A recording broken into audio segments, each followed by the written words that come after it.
set foot once again into the world of brown, Hajime aimed straight for the Ankadi dukedom with the help of the magical powered four-wheeler while great heaps of dust rose from behind. Their original destination was the Sea of Trees, but they changed directions because they thought they might be able to repair the oasis if Kaori used her reproduction magic. The reproduction magic has the effect of literally returning anything back to its original form. So Hajime judged that he should be able to restore the polluted oasis, succeeding with reproduction where recovery magic's purification failed. Hajime had no reason to particularly object.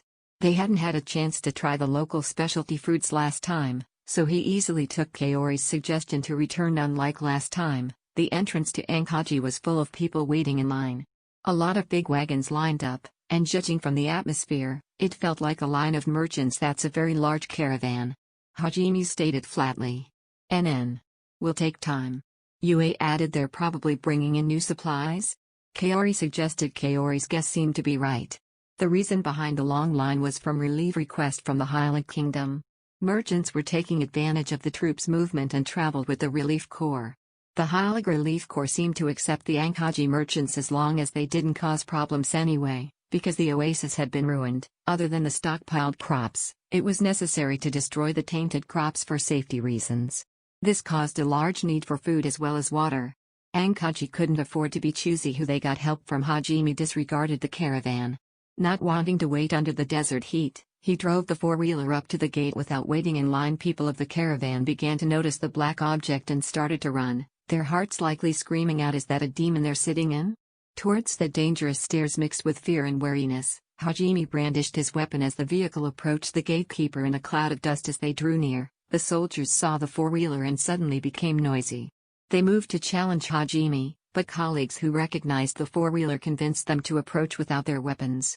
As they approach Hajime, they dispatch a messenger to run back to the city. Hajime and his company left the four-wheeler while ignoring the chaos their presence caused. As always, several people are enchanted by Yue's good looks. As Hajime placed the four-wheeler back into his treasure warehouse, their eyes turned to wonder. It's like that. Has the god of the apostles returned? The gatekeeper asks as he watches the figure of Kaori. The soldiers were relieved to see Kaori. Perhaps they recognized her from the time they had brought Rancy back or when they went to recover the serene stones from the Guryu-en Great Volcano. It appears like the four-wheeler had become known as Kaori's transport, and they named her the god of the apostles. Hajime didn't feel the need to correct them as they were not exactly wrong. Since they recognized Kaori the best, they put her out in front. Yes, we returned to try to purify the oasis. Please pass this on to the lords. Kaori began. Oasis. Is it true? The gatekeeper responded, I'm only saying it's possible. Nevertheless, if it's an apostle. And we apologize for the impoliteness in such a place. We've already sent a messenger. I cannot leave my post, but a lord should be coming immediately to escort you if you'd like to come to our waiting area. It seems they've gained recognition for previously rescuing the country. Hajime can see the respect in the eyes of the soldiers as they gaze at him. They were getting the VIP treatment. While cautiously watching the merchants that gave him curious looks, Hajime once again set foot into the Ankadi dukedom. The Lord Rancy ran up breathlessly after about 15 minutes of waiting. It was pretty quick arrival. At least to Rancy, it looked like they were important. It's been a while. I'm glad you're all safe. I was worried when you did not come back after entrusting the serene stones to Teodono. It would have been troublesome if our savior had died before we could express our gratitude. I'm just a mere adventurer. But well, I thank you. As you can see, your relief is safely received. Oh, and we finished stockpiling the food with the assistance we received. Along with the reservoir that Yue made, you've bought us sufficient time. The people won't go hungry thanks to you and the merchants. Rancy gently laughed with slightly hollow cheeks. It seemed he had been run ragged to save Ankadi. The fatigue seemed to ooze out in his expressions. He wasn't getting enough time to rest, Lord. As for the purification of the oasis, Kaori began. Apostle Dono. No, Kaori Dono. The oasis is as usual. Thanks to the fresh groundwater, the purification is proceeding little by little. At least half a year and the oasis should be completely purified. 1 year before it soaks into the nearby soil and purifies it so that we can plant again. Rancy responds a little depressed. Kaori explains that she might be able to immediately purify it. Rancy's response is dramatic. Taking a moment for it to sink in. Seriously? Rancy spits out feverishly. Kaori shyly nods in verification while moving to hide behind Hajime, taken aback by his exuberance. The distraught Rancy corrects himself, then asks for the purification politely since that was their intention anyway. Hajime nodded and Rancy led them to the Oasis. The Oasis is not very popular right now. In the past, it was a crowded place where people relaxed. Rancy was expressionless, but gave off a lonely atmosphere as he remembered the former Oasis. Kaori moves up to the shore of the Oasis and begins to cast reproduction magic. Although Hajime had obtained the reproduction magic, as usual his aptitude for it was virtually nothing. However, in the case of Shay, it seems there is an automatic recovery effect, but it had to be activated consciously. Also, her physical and mental strength seemed to recover far faster. Steadily, Shay is becoming even more superhuman. Along with her proficiency levels, body weight manipulation, and body strengthening, she has come to be like a heavy tank with automatic recovery installed. The one with the most aptitude was Kaori, followed by Teo, and finally Yue. In the case of Yue, as usual, as a consequence of her own special auto-regeneration, this magic seems to have a poor recovery in comparison. On the other hand, for the healing Kaori, her high aptitude for recovery magic seems to lead to her having a strong grasp on reproduction, allowing her to use it more comprehensively and efficiently than anyone else. It's a bit sad that Yue won't be able to use it to improve her combat prowess. Kaori's begins to chant. It's a long cast. It initially took her 7 minutes, but after practicing she was able to bring it down to 3. Since it only took her a week to learn it, it was practically a cheat. However, since Yue was present, it was hard to truly call her a cheat in comparison. Compared to Yue's abilities, this seemed easy. Stopping elephant, she extends a white staff while closing her eyes and murmuring the final words. In the next moment, a pale light resembling a firefly appeared, and then fell into the middle of the oasis. The entire oasis started to shine, and pale light particles began to bubble up to the surface and float into the sky. It was a majestic scene that touched the heart. It truly felt like the corruption was being purged by heavenly light. Everyone forgot to breathe as they admired the sight.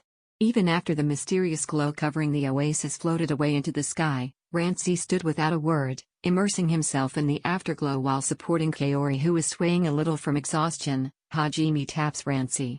Rancy snaps out of it and orders his men to survey the water quality. His subordinates hurry to examine the oasis with detection magic. After making a hard swallow, Rancy watches over his men, whom upon finishing their inspection report their results with expressions of disbelief. It's recovered. A subordinate mutters, "Repeat that?" Rancy demands. The subordinate adds words of confirmation and Rancy sucks in his breath, now knowing the truth: no abnormalities in the oasis. It is the original oasis. It has been completely cleaned. At that moment, Rancy and his subordinates cheered in unison. They threw whatever documents they had and abandoned whatever they were holding as they hugged each other and slapped their backs, expressing their joy. Rancy also looked up at the heavens, exhaling deeply and wondering if this was a bit too easy. After that, soil regeneration. Lord, where were the crops you discarded? Well, it is all collected in one place. Because of all the time and labor, it was regrettable that we had to toss them.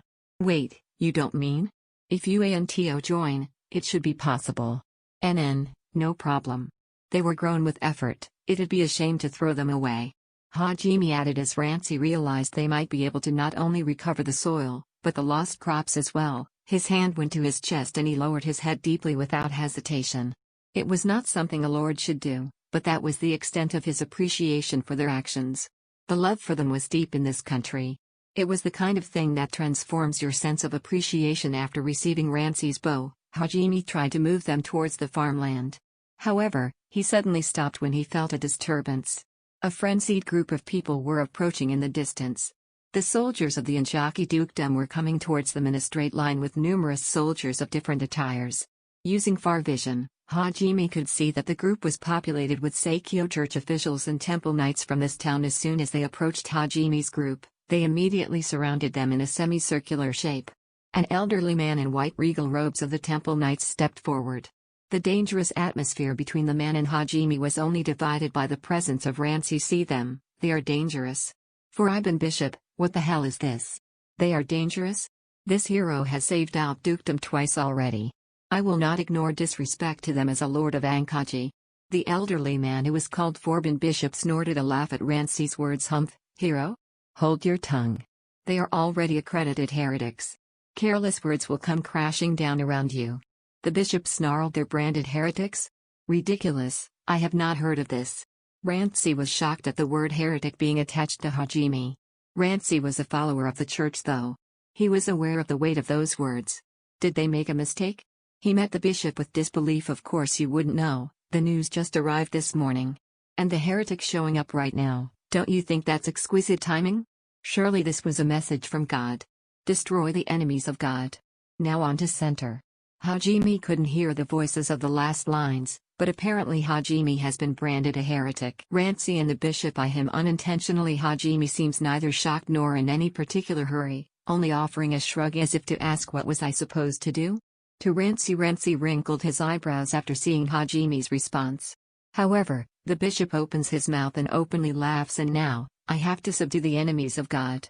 They say this man is quite brutal, but I have 100 temple knights behind me. Come with us quietly so we don't upset the public peace, and we won't make things more difficult for you." Rancy closes his eyes. Without any more information, he could guess why Hajime was branded a heretic considering his power and his personality. Hajime was a force the church couldn't manage and thus couldn't allow. However, given the strength of Hajime's companions, stopping them was a decision equal to suicide. Rancy doubted the sanity of picking a war with Hajime. He was wondering if they had their priorities straight. It is a fact that Hajime saved Ankadi.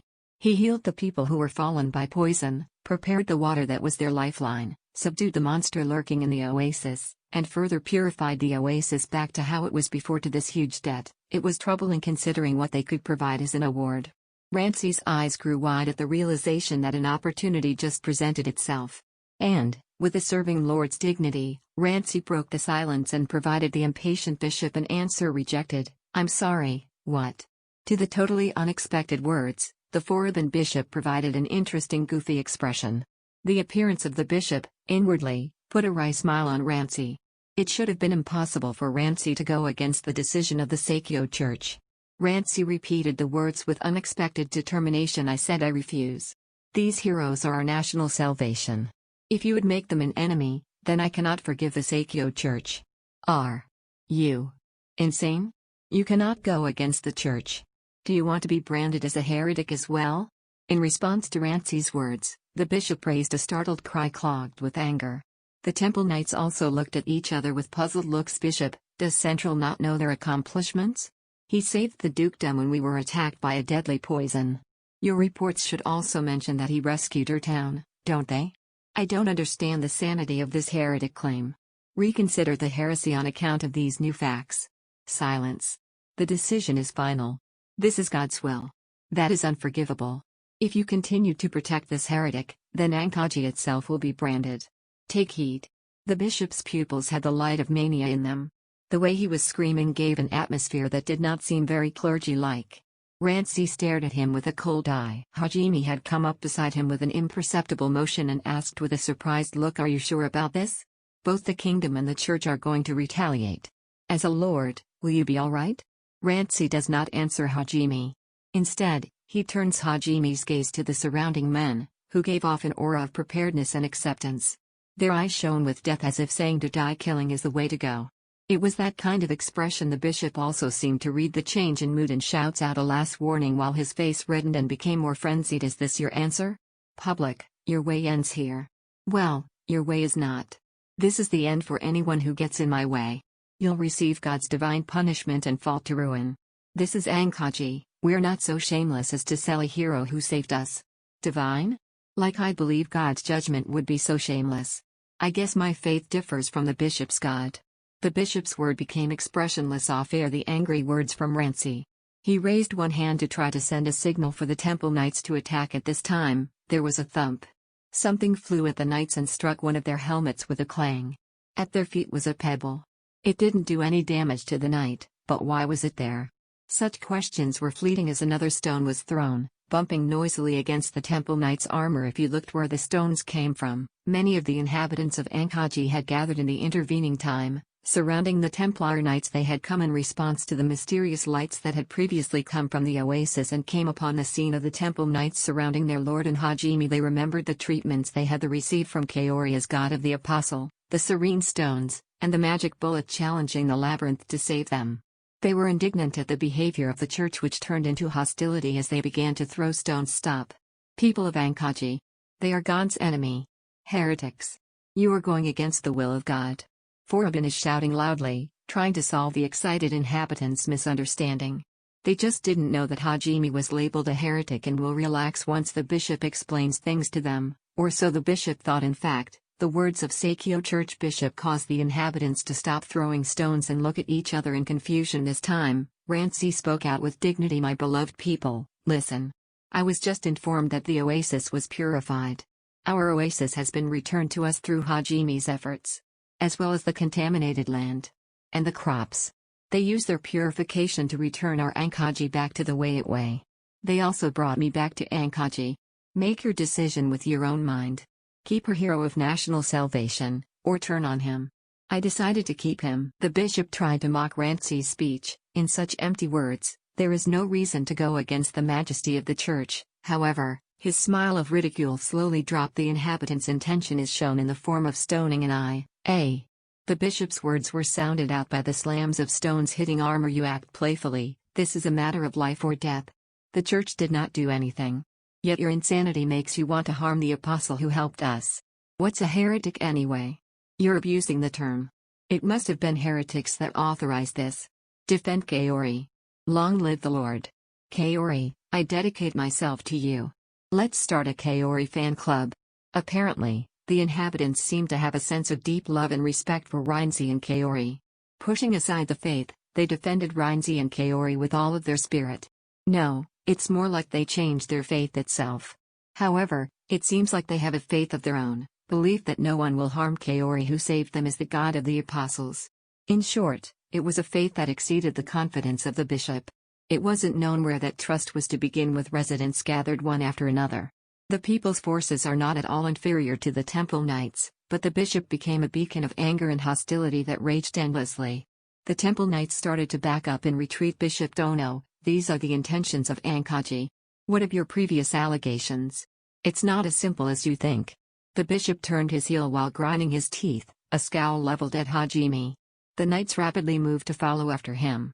The bishop seemed to lose steam, giving off the last of his passion with loud footsteps as he headed back to the church. Is this really okay? Will they leave it at this? Hajime had a concerned look, having been left out of the loop until the end. Kaori's direct involvement with the crisis with the church left a worried look on her face. Despite this, Rancy replied with a cool look like it was no big deal. This is the choice of Ankadi. The people who live in this dukedom are grateful to you. It's unthinkable to have you die in our territory. That is why they would have killed to protect you. I don't want such a coup in this country. That aside, I wouldn't be hurt by someone of their level. Hajime responded, scratching his cheek. Rancy laughed at his words. If that's so, then that means you guys are scarier than the church. Being the nation's hero is only half the reason we protected you. We also don't want to become your enemies. I can't even imagine the amount of magic you possess to slaughter an unknown monster in a breeze and capture a large labyrinth in just a few days. You ignore the church and don't respond to the threat of 100 knights either. You've defeated an army of 10,000 and there are even rumors you defeated a demon instantly. No, it's downright scary. There will be a time when I succeed after my father passes, but I'll take pride in having made a wise decision between the two. So Rancy had no intention of catering to the church's hostility towards Hajime. He put the church and Hajime on a scale of who was a stronger ally and chose the latter. Indeed, it could be said the country itself would act against the majesty of the church. To say this was a bold decision would not be an exaggeration. Hajime smiled at the thought that his confrontation with the church was thwarted by the people themselves. As the people moved around them in a fluster with care for their safety, Kaori laughed happily. Hajime realized this was the path Aiko had hoped for him, one that was not a lonely way of life. 3 days after the turmoil from the church, Hajime's party had finished purifying the agricultural areas, and he was watching the oasis shine from a hilltop. Hajime could see the sparkling surface of the water. People had gathered around the oasis once again with liveliness and smiles. Couples sat in the grass watching the kids frolic in the water. There were people pier fishing, and lovers in their own little worlds on boats. People had returned to the oasis, and they all had smiles. This is how Hajime passed this day in Ankadi. He had intended to leave as soon as he had bought some of the specialty fruit, but he had been kept there by the Lord and the inhabitants' generosity and ended up staying a few extra days. Hajime worried that with the current mood in the city, their departure from Ankadi would be met with a parade. He had to make a request to Rancy to keep things modest. They were able to finish their send-off at the Lord's mansion, and finally Hajime made it to the gates, taking one last look at the Oasis before they left. You stand out, perhaps you can wear something a little less conspicuous. Hajime mentions to Yue nearby as he turns to leave. It does? Tired of? What? Is that so? Hajime-kun. Well, Yue, Kaori. From my view, you guys just stand out. Well, it's because this dress is not to pass through the gates. Shay had said these outfits were a part of the so-called belly dance costume. Their navels were visible between a high top and short pants. It was very sensational, their tiny navels dazzling. It guaranteed that every eye would be on the one wearing it. It seems like a common way of dressing in Ankadi. When Yue received the gift from a lady of the manor, she immediately began wearing it to show off. Upon seeing Yue in it, Hajime's eyes became like a wild beast's. Apparently, Hajime seems to be weak to that kind of costume.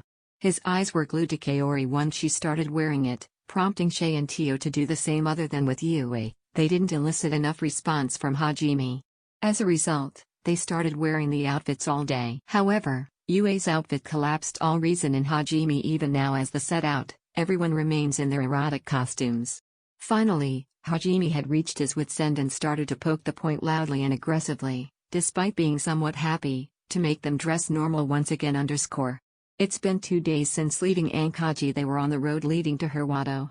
Hajime's four-wheeler steadily approached a caravan that was being attacked by Rashiki thieves. It was at this point that Hajime and Kaori would meet a surprising person.